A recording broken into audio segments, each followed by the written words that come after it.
Hello, my spiritual friends. Hope you're not in any pain or in any sorrow. And if you are, just take some really deep breaths. Lay on the bed, close your eyes, put a piece of your favorite music on, and try and let your body sink into the bed. And think of a lovely time long ago, or even yesterday, to make you feel better. I was going to read today now from Conversations with God book. This is book 2, and this is God talking about his son Jesus.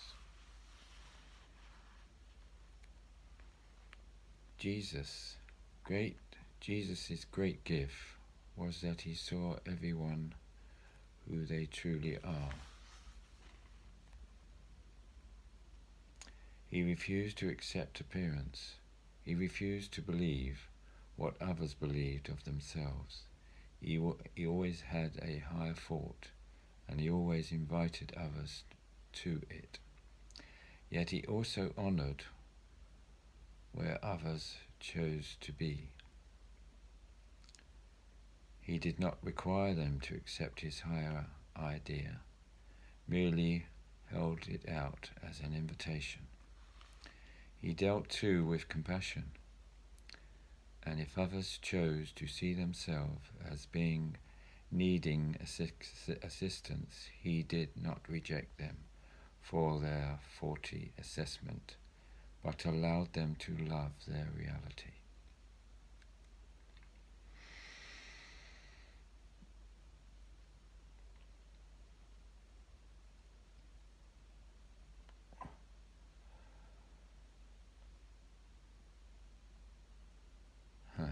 Sorry about that.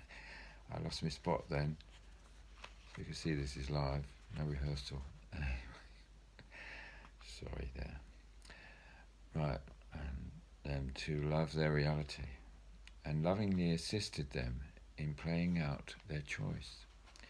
For Jesus knew that for some the fastest path to who they are was the path through who they are not. He did not call this an imperfect path, and thus condemn it.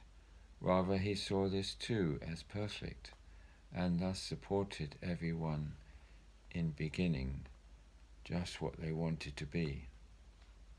Anyone, therefore, who asked Jesus for help, he helped receive it.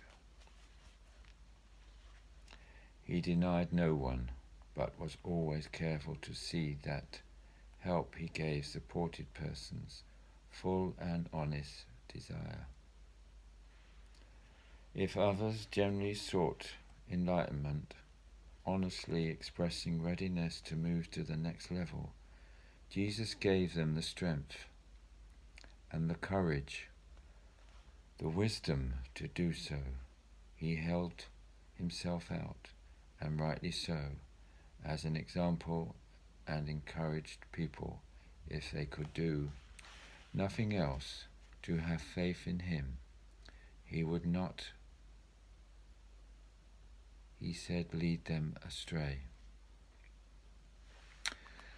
Many did put their faith in him, and to this day he helps those who call upon his name. For his soul is committed to waking up those who seek to be fully awake and fully alive in me.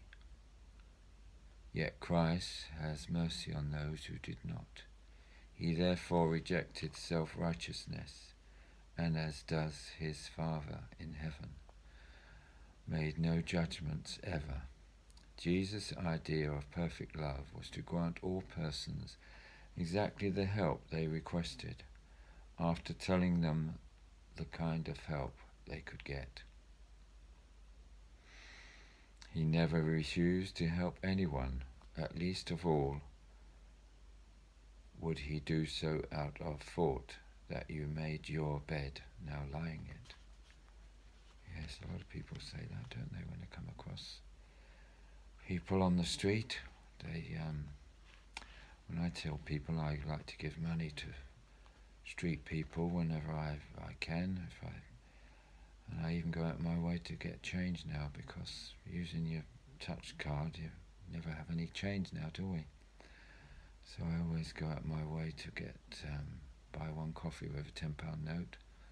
So I always have a bit of change, and you can do likewise. Please. Getting back to this book, Jesus knew that if he gave people the help they asked for, rather than merely the help he wanted to give, that he was empowering them at the level at which they were ready to receive empowerment. This is the way of all great masters, those who have walked your planet in the past, and those who are walking it now. So, always try and help people whenever you can.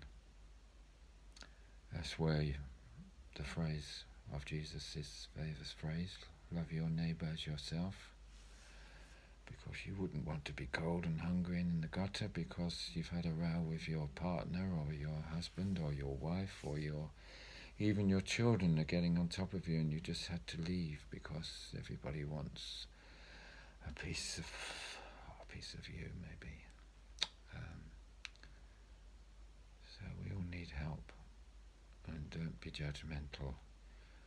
Every time I talk to people that I'm giving a few coins or even a fiver to someone, if I haven't got change, they all say, oh, you should give it to a proper charity so that they get it to the right people who definitely need it, because you don't know whether those people are conning public out of a couple of coins and stuff. And I think to myself, and I try and say to them that, we could all be there one day. We just don't know what's going to happen to us, do we?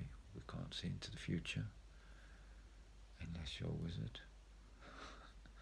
Anyway, I'll leave it at that, and go forth and help your neighbour whenever you can. Be kind to your fellow, not only humans, but all other creatures, because we are classed as creatures. We're all God's creatures. And so we need to think of that wherever we go. I will say goodbye to you now, and have a wonderful day, or wherever you are, evening, etc. Anyway, but bye for now. Peace and love to you always.